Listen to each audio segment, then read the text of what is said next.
And to take us through this session, we have four eminent panelists. Let me now call upon Mr. Jess Dutton, the Deputy Canadian High Commissioner, to the panel. And we have Abid Suleri, Executive Director, SCPI. And let me call upon Dr. Chen Rethi, from Cambodia, who's a special invitee, and Mr. Harsha Damodaran. Harsh, yeah.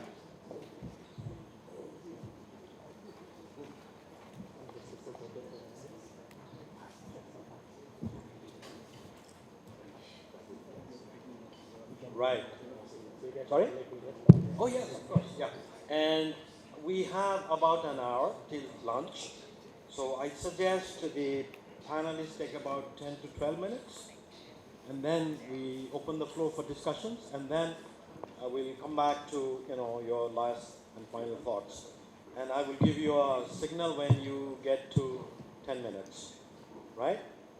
Okay, thanks. So without further ado, let me then ask Ms. Dutton to tell us about food security, agriculture, trade, and you have a big, powerful neighbor on the south. So tell us how you deal with that big, powerful neighbor, as you deal with trade and agriculture and food security. Could I come up? Wherever you want to come. I prefer, actually. I have speaking notes. So all right. Okay. Unless you want to turn the page for me. No. Good morning, everyone. I'm thrilled to be here today. I must say, when I saw the list of topics and participants, I was a little intimidated, wondering what a diplomat could add to such an illustrious group of researchers and think tanks. But one thing that diplomats are good at are making speeches. Sticking within 10 minutes is a challenge for us, so I will certainly do my best. Let me start off by thanking the International Development Research Centre, one of Canada's premier development institutions, a world-leading group in research as it relates to development. It represents Canada around the world, and we're thrilled that the regional office is based here in Delhi. It makes a tremendous commitment and contribution to Canada's important relationship with India and certainly countries in the region. So thank you very much for inviting me here today, and I'm thrilled to be speaking on behalf of the Canadian High Commission. Also thrilled to extend my thanks to the other panelists who they've assured me they're not going to make me look bad when they give their remarks. And of course, there's another Canadian on the panel that I just met, so that's also very comforting. So today I've been asked to speak about Canada's the growth of Canada's agricultural sector by way of developing its domestic sector and establishing standards and regulations which have impacted and benefited regional trade integration, specifically NAFTA. I'm also pleased to discuss Canada's engagement in the South Asian region with respect to the agricultural sector and food security initiatives. So I'll start with food security. And of course, as you all know, achieving food security continues to be a major challenge in certain regions of the world, including South Asia. Not having food security compromises people's health and education, and so their ability to work productively and to assert their rights. It is thus critical to alleviating poverty. Women and girls in particular are most susceptible to the impacts of food insecurity because they historically have less access to and control over resources than men. The majority of the more than 1 billion people who experience food insecurity today are small-scale subsistence farmers living in rural areas, as well as women and children. In many developing countries, small-scale farmers, the majority of whom are women, produce 80% of the food consumed. In terms of food security, the Food and Agricultural Organization of the UN defines food security as existing when people have physical and economic access to sufficient, safe, and nutritious food to meet their dietary needs and to enable an active and healthy life. Food security is addressed when 4 core elements are met. 1, sufficient food is available from domestic production, imports, or as food aid. 2, people have access to food from household production, local markets, or public support networks. 3, the quality of food available is healthy, nutritious, and 4, each of the above 3 factors are stable throughout the year. It has long been known that national and regional capacity to address food insecurity is a key element of alleviating poverty. Governance constraints and continuing challenges at the national and regional levels can undermine efforts to respond to food insecurity. So what is Canada's approach globally? The Government of Canada has been exploring and enhancing opportunities to strengthen linkages between trade and development policy priorities with respect to food security and agricultural development, including on topics such as food safety, value change, and private sector engagement, among others. And Canada is focused on a range of development assistance tools to address these challenges. At present, Canada's food security development assistance in Asia accounts for roughly 160 million Canadian dollars, or about 25% of our global food security investments. Global Affairs Canada, which many of you may not know, is the new name of our Foreign Affairs, Trade and Development Department after our government a new government was elected a month ago. So Global Affairs Canada is exploring how best to engage with Canada's agriculture and agri-food sector to raise awareness of international development opportunities with a longer-term view to increase trade opportunities in developing countries. To achieve this end, the Government of Canada is targeting industry players at multiple levels, including commodity groups, such as grower and value chain-oriented groups, and agriculture input associations, such as seed trade and fertilizer suppliers. These type of organizations are well positioned to work with the Government of Canada to identify and present development opportunities to their members. So what is the Canadian experience? Canada's domestic policy and technical work on food security dates back almost 150 years. Our Federal Department of Agriculture and Agri-Food is one of our oldest departments, created in 1868, just 1 year after Canada was born. Agriculture and Agri-Food Canada continues to play a significant role in the economic, social, and cultural development of our country. Today, it helps create the conditions for long-term profitability, sustainability, and adaptability of the Canadian agricultural sector, which makes a significant contribution of approximately 6.7% of our country's gross domestic product. In addition, 1 in 8 jobs, representing roughly 2.1 million people, work in this sector. Canadian farmers produce 2.5 times more products than what Canadians consume. Their exports thus contribute to the world's food security. In 2014, Canada was the 5th largest exporter of agriculture and agri-food products in the world.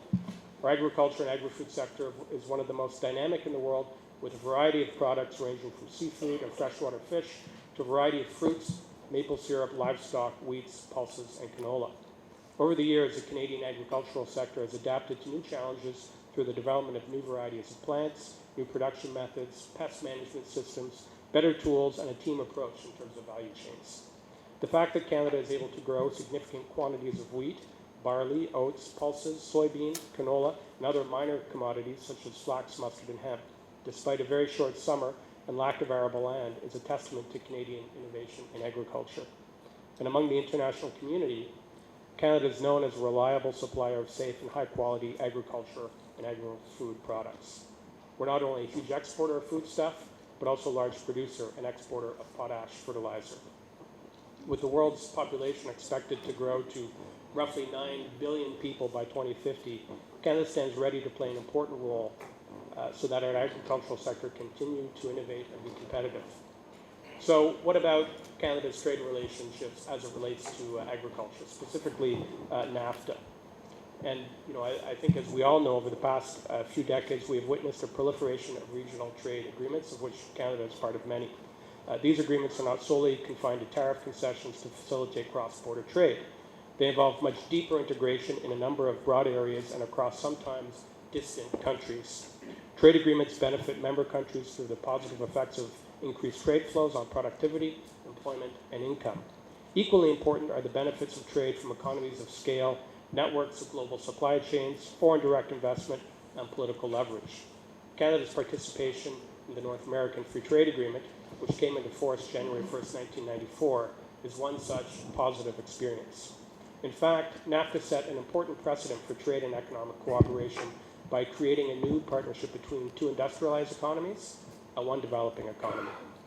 NAFTA created the world's largest free trade area, territory of over 21 million square kilometers, possessing immense natural resources and close to 400 million people. The main objectives of NAFTA were to eliminate trade barriers, facilitate movement of goods, services, and capitals across borders, promoting fair competition, increasing investment opportunities, and providing effective protection and enforcement of intellectual property rights. To achieve these objectives, the agreement included the principles of national treatment, most favored nation treatment, and transparency, establishing precedents that were later embraced by the World Trade Organization. The agreement also contained a framework for further trilateral and multilateral cooperation to expand NAFTA and enhance benefits. We observed that NAFTA allowed competitive market forces to play a greater role in determining agricultural trade flows between our three countries.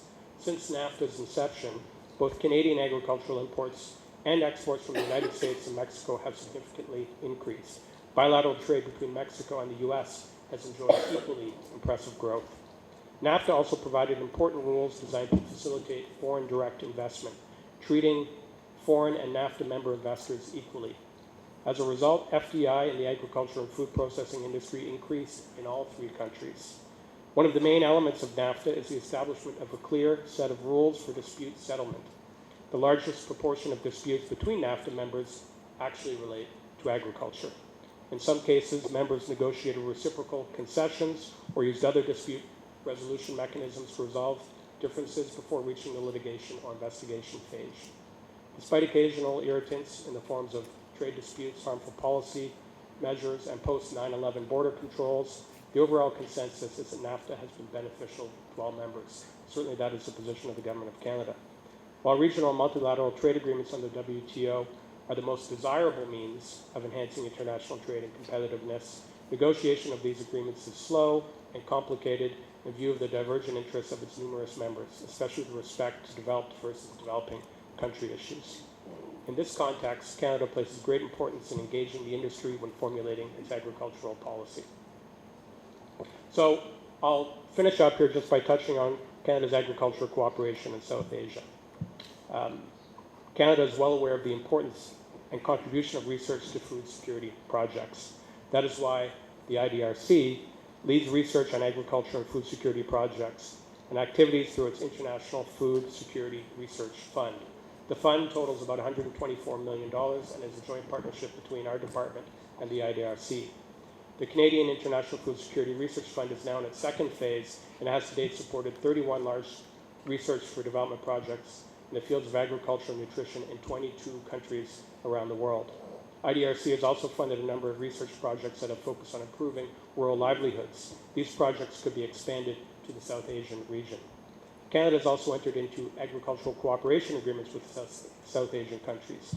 For instance, the Indian Ministry of Agriculture and Agri-Food Canada signed a Memorandum of Understanding on Agricultural Cooperation in 2009. Since then, considerable work has been done in areas of animal protein production in India and also swine projects that aims to increase protein in the region. Work has also been carried out on pulse, innovation and processing through training and crop insurance, all things which are very important to the Indian agricultural sector. The Canada-India Agricultural Cooperation MOU and the Joint Working Group therefore have proved to be successful in increasing dialogue and bilateral cooperation in the agricultural sector. Canada is committed to deepening agricultural relationships with South Asian countries. And the High Commission of Canada in Delhi is pleased to be working with Canada's IDRC to explore ways to further promote food security in South Asia. I'm sure I went over my time. My apologies. But thank you very much. Thank you very much, Mr. Dutton. You kind of, told us about the Canadian agriculture within the NAFTA framework and some of the things on research that Canada government is supporting through IDRC. Now, Abid, your turn now, 10 to 12 minutes. Tell us about South Asian agriculture, trade and the complexities.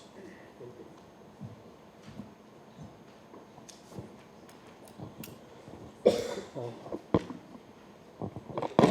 and gentlemen, and I'll just try to focus on the role of think tanks and what can be done in case of achieving food security and agriculture progress development. Now, it's become too intimidating. It looks like I'm eating it. So let me set the scene first. For example, If we look at South Asia as a region, and we are the second most food insecure region after Sub-Saharan Africa. So despite the progress and development that is going on in individual countries, of course, the inter and intra-country disparities in terms of food security, in terms of agriculture production, those remain there. If I talk of Pakistan, for example, there is improved food availability. So comparing to last 5, 6, 7 years, if we look at today, the production figures, they are high. And one can say that there is ample production of wheat, there is ample production of rice, rather there is this supply glut situation of rice this year. We already have more than 5 million metric ton rice in our store, and the new crop is coming, and the paddy cultivators, they are actually scared that they won't be able to sell it at an appropriate price. The same is happening with wheat. But there are geographic disparities. Then if we look at food access and utilization, this access, socio-economic as well as this cultural access, that is perhaps the limiting factor. And utilization for which drinking water, sanitation, these are important. This is again an impediment and bottleneck.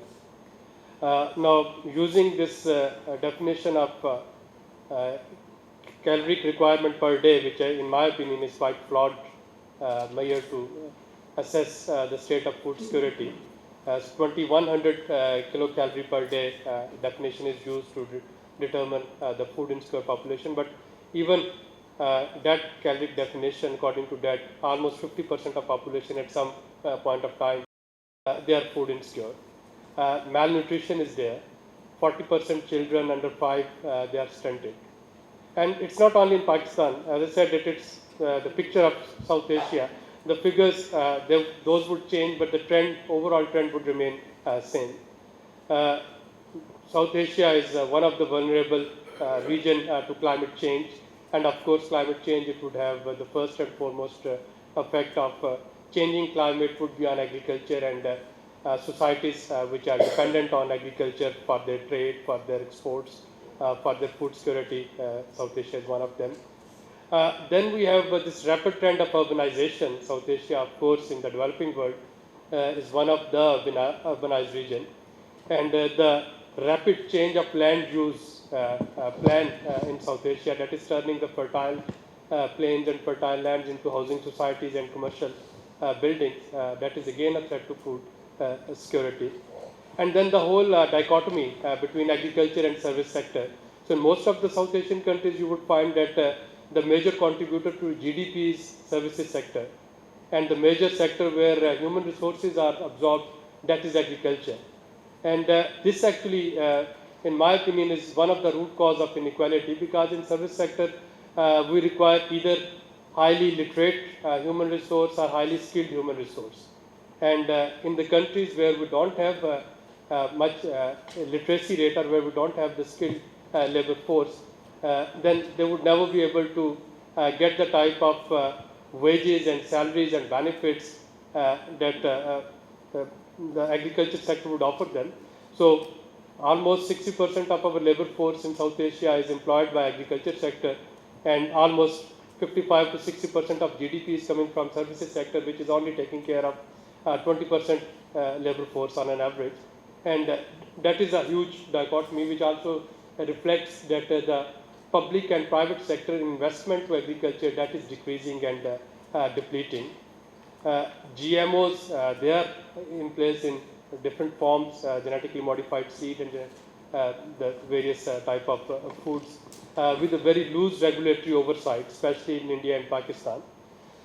Trade in agriculture is restricted due to different political reasons. Agriculture, the connectivity, infrastructure connectivity, that is restricted.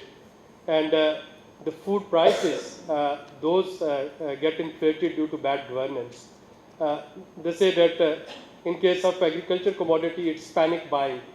There's a shortage of potato, there's shortage of chilies, there's shortage of rice, tomatoes, anything.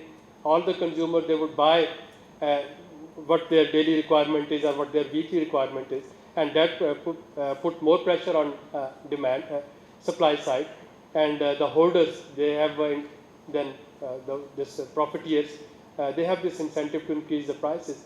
So with all these issues, what think tanks they can do, and I think the one simplistic solution that I can think of, we need to talk more to each other. These are not the peculiar problems of any country. The trends that I'm telling you, you can relate it to your own country in different forms at different times. So one thing that the TTs they can do to talk more to each other on these issues, try to learn from successful policies and try to learn the policies that failed, and also try to assess that what is the political economy of those policies, why those policies they were successful or they were a failure, what made them to succeed and what made them to fail. We have to have some sort of objective policy analysis of food availability situation. We have to see that if we are producing at what cost.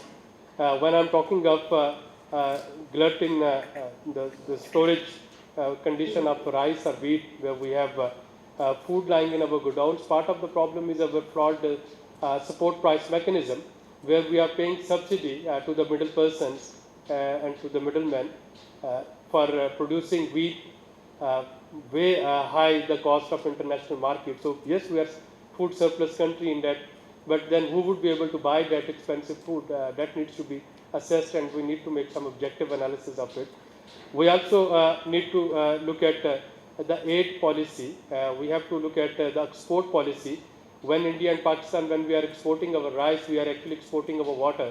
And in the wake of climate change, whether it is advisable to stick to the same old agronomic practices where we are planting our paddy plantation in standing water. So the crop per drop concept, we need to look at it. We also need to look at it at trade, especially in the food deficit countries of the region. The food surplus countries, how they use trade and aid as a political tool against different political policies, and how one can avoid it. We also have to look at the infrastructure connectivity. If we don't have the road infrastructure across South Asia, if we don't have rail network across South Asia, then how the South Asian countries they would be able to help each other in the time of need.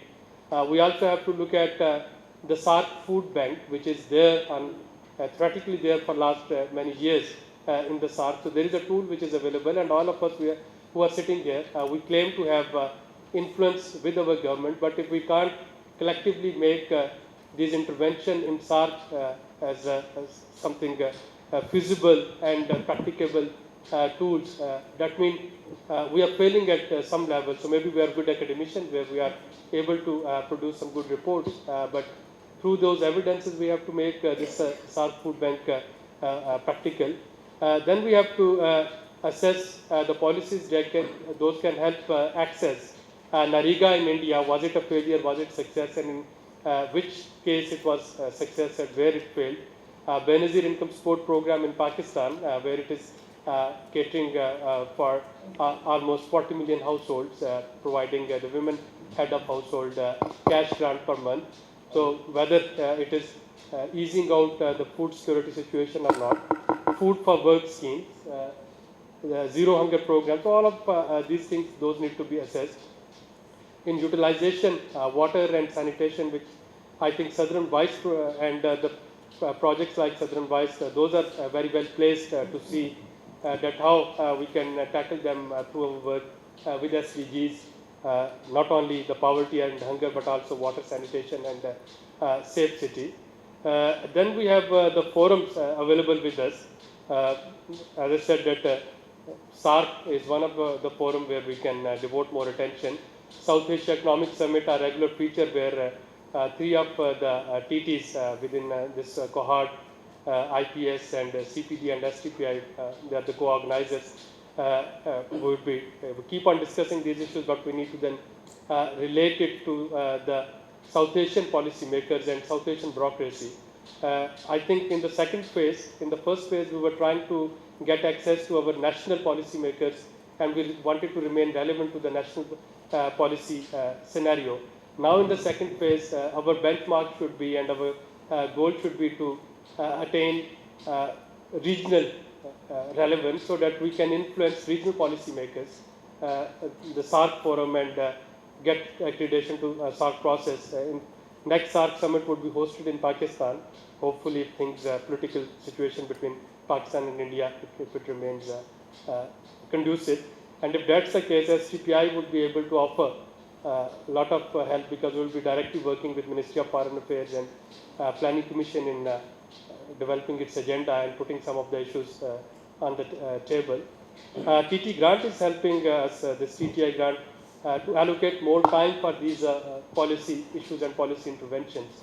Of course, without it, dedicated time cost, many of us won't be able to do what we are doing. And finally, I would say that food security and the gender nexus, that needs to be studied more carefully. Women, they are the most active contributor in agriculture production. And if we look at food security trend, they are the most vulnerable in terms of food insecurity. So how those policies, those can be gendered. And the food security needs to be taken beyond projects. So we have to engage with policymakers, we have to engage with governments, and we have to deal this multidimensional issue through a multidisciplinary approach, looking at agriculture, economy, health, education, infrastructure, social welfare, peace, security, etc., for which these 14 think tanks and many more which are not part of this, they are actively working. Now perhaps the need of the hour is to start synthesizing this work and start working together. Thank you. Thank you, Abid. Thank you for highlighting some of the structural constraints. I think your point about more conversation among think tanks is very valid, and I'm sure we'll have more time talking about some of these challenges in the the climate and environment section tomorrow, and also perhaps in the career forum discuss. Now, may I now call upon Dr. Chem Rethi, will tell us about something from Southeast Asia, Cambodia. Thank you, Chair. Good morning. This is my first time at this meeting. I'm delighted, I'm honored to be here. Your Excellency, Deputy High Commissioner of Canada. Before I joined that think tank Cambodia a year ago, I was confused between IDRC and CDI looked the same, confused, as a Canadian and a Cambodian dual citizen. So in Cambodia, I will not give you much of detailed data. You can go to our website and see the result of research on agriculture, food security, and trade. We have to, CDI exists because of the strong support of IDRC and SIDA, with as from the Swedish agency also. And we are celebrating our 25th anniversary. What I'm going to share with you is how we conduct our research, trying to reach an impact. And in order to make an impact is to be relevant. Is it our tradition now that when we conduct a project, certainly the context and the paradigm of a donor count, but also the relevance of a Cambodian needs. In agriculture, particularly in this food security and agriculture, we work very closely with a what called CARD. It's a Council for Agriculture and Rural Development for more than a decade already. And also, food security is not really a big issue in Cambodia anymore because we produce a surplus of rice. Just briefly, for those of you who know Cambodia, we're just out of a 30 years of a tragedy with a genocide that see 25% of population wiped out. But now, some 25 to 30 years later, I think we are doing not too bad because despite the lack of human resources, for example, if you look at the last report of the World Bank, Cambodia is among the 6 countries that World Bank called as a Olympian of growth because of our growth of 7.5% over 20 years. And also the poverty rate has dropped significantly over the last 12, 15 years from 60-something to 18%. And if you look at the numbers, 47% of this decrease of poverty rate are related to two factors. One is the increase output of rice, the production of rice, and the rice the price of rice also. As you know, 80% probably of the workforce Cambodia is in agriculture, and rice represent more than 55% of the crop in Cambodia. But this has been said, so how did we engage? I looked into that we are quite lucky because from our perspective, a think tank, we are the largest one in the country, and we engage a policymaker at the top level, ministerial, national, and subnational level.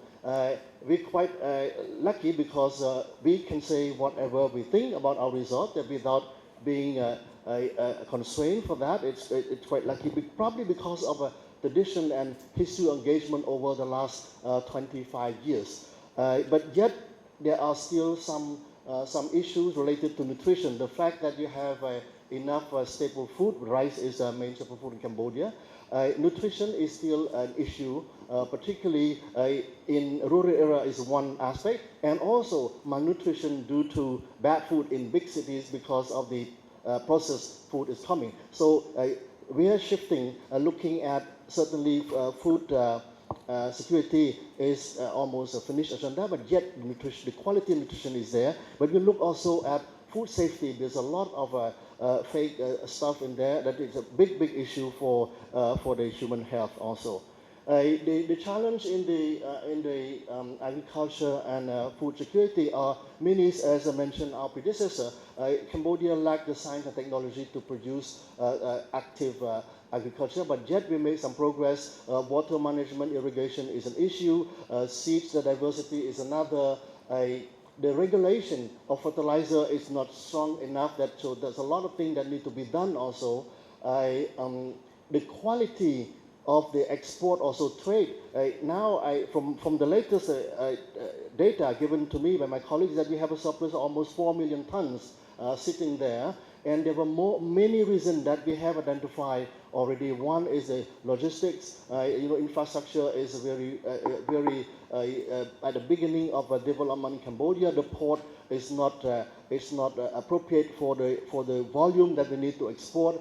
Logistics and the other part also is that we need to educate our farmers also on how to use technology, new knowledge to produce their crop in the future. In rice, they just focus on whatever is coming from the demand. So the low quality rice that export to the neighboring country as an informal trade also. So competition is big. 60% of our export of rice go to Europe, and 30% roughly is in the Asia Pacific. And now come also the regionalization also, with the ASEAN integration. At the end of this year, officially, it's not a kind of deadline, but it's just a process. So farmers are very, very, very concerned about this opening of this free flow of goods, services, and skilled people. So from all of this engagement, because we found that at CDI that relevance is important, so we engage. We are not working alone, by the way. We're working with many other organizations. And one of our main partner, particularly in terms of knowledge in technology agriculture, is the established university called the Royal University Agriculture. We work very closely with them. We work also with some local NGO because IDRC know that we need to engage with them, and so the knowledge gap has to be also filled with that. So just to share with you here, the data you can have on our website, but policy priorities. One is, as a result of that research over the years, enhance vertical integration through the provision of good quality seeds, extension services, fertilizers, and credit to increase the quality of products for export and gain higher price for producers. Promote horizontal linkages. Farmer organization and contract scheme can increase farmers' bargaining power, provide benefit for poor smallholders. I didn't mention that there's more than 40 micro institutions in Cambodia, but the rate, the loan is quite high, 2.5% per month, and secure stable volume and quality products for export. Improve export logistics, as I mentioned, by reducing logistic costs through infrastructure development, and improve delivery time, thus improve competitiveness and increase farmer prices. Diversification of destination to large export, and finally, transform informal to formal trade. The informal economy in Cambodia is still very big. by, in this case, rice is by strengthening rice processing industries through financial support to rice mill sector. Thank you for your attention. Thank you very much for giving a perspective of Cambodia. And now Mr. Harsha Damodaran, who is Deputy Editor at Indian Express, will make his presentation. I'll just rush through a few slides. First of all, I must thank Think Tank Initiative and Pratap for calling me just a mere reporter, gathering of think tanks. So the topic which I'm talking about is why WTO matters today, much more than, say, 5 years back or even 10 years back. The first point which I want to make is actually India went through an agriculture boom of sorts in the last 10 years. If you go by, the crop output of any crop, in some cases the reasons are obvious, like in the case of, like for example maize. Maize had to do with single cross hybrids. Single cross hybrids spread in the Simanchal region of Bihar, in Nabarangpur in Odisha. So the yields really went up. So if you see, I've taken 5-year averages, basically so that it will even out the effects of extreme year-to-year fluctuations because of extreme weather events. So if you see, across all crops, you look at cotton, of course, because of BT cotton, the production just shot up several folds. But not only that, you look at, for example, pulses. For a long period, the production was stuck at 12, 13 million tons, and suddenly it went up. Of course, this year again it's fallen, and again we know what is happening. But across crops, milk, we talk of milk at the heydays of the Operation Flood, but the fact is milk production has gone up even in the last 10, 15 years, quite substantially. So India had an agricultural boom. On this, probably, I think it's more or less clear there. And farmers were twice blessed. As I said, your output rose, but also prices also rose. Like if you see the general inflation was about 6.9, whereas the farm produce inflation was higher. So therefore, farmers benefited from an improvement in the terms of trade. And this is not the case in the earlier period, where the farm inflation was below the general inflation. So overall, if you look at the thing, there is enough now studies showing that the terms of trade index actually registered an improvement. Basically, the prices that farmers receive for their produce versus the prices what they pay for what they consume, whether it is goods or services, whether it is tractors, whether it is fertilizers, pesticides, and so there is reason to believe that farmers benefited in the previous decade. And the main reason, yes, in some cases, as I said, technology did help, especially in the case of single cross hybrids in corn and say BT cotton and all. But the main reason was basically because of your global prices. If you look at all the indices, the IMF's food price index. So what did this do? See, this did two things. Basically farmers got better realizations because of exports. And on the other hand, the government was forced to align the MSPs with the international prices, because there was no way you could have been importing at a much higher price from Australia wheat and deprive the Punjab farmer of at least some kind of a parity. So because of that, so globalization and WTO helped, and the end result, we saw that the overall there was an increase in rural incomes. The poverty actually fell much more during 2004-5 to 2011-12. And another point which I did not list is, for the first time between 2004-5 and 2011-12, the size of India's agri workforce actually fell by 31 million. It has never happened in India's history, probably. For the first time, people came out of the farms. So the total workforce, agricultural workforce, fell from 259 million to 228 million. That's 31 million. So basically, the agriculture share fell below 50%. It was about 48.8%. In 2011-12, according to the. So this was a huge change which happened. Wages rose. farmers were able to pass on the prices also because there was enough demand, global prices were booming. So because of that, the output went, the farmers were able to ramp up production, and production rose across crops, not just one or two crops. So we had a real boom. Now, what has happened? Yeah, so this is one thing which I can see. You just see how India's agri exports rose from 7.5 billion to 43.25 billion. It's a huge jump. We are talking of almost a six-fold jump in dollar terms. And across products, basmati rice, beef, cotton, you look at, across all commodities, India's exports really grew. So we are talking of huge improvement in farm incomes during this period, and which of course coincided with the world commodity boom, and which was definitely good for the farmers, for the rural incomes. Maybe not good for the urban consumers so much, but overall I would say that the producers, there was farm security. I don't know about food security, but definitely farm security, and I suppose farm security is the best way of ensuring food security, because the fact that rural poverty fell, and it fell much more in the last 10 years than ever before, by any measure. We can dispute whether this is the right measure of poverty, but by any measure, if you use, definitely we can say that the last 10 years were definitely quite good in terms of both for growth and for this thing, and it was helped by a general rise in rural incomes. But today, just 3 minutes. Now the situation has changed. These are yesterday's prices. I've taken today's, year ago, and 2 years ago. Actually, I should have added one more column, which is how high prices were, the peak. Like, for example, wheat is, the wheat, it hit $13.34 dollars a bushel in February 2008. Corn went as high as 8.5.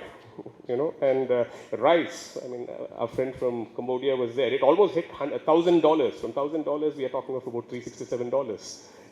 The 5% broken rice. Soybean almost hit $18 a cent. And cotton was remarkable. It went up to 244 cents to a pound. And today we are talking of 69 cents. Same is the case with skim milk powder. Skim milk powder, you see, already it has prices are more than half what they were 2 years back. They had gone up as high as $5,000 a ton. So now we are in the reverse. The earlier stage, your prices were booming.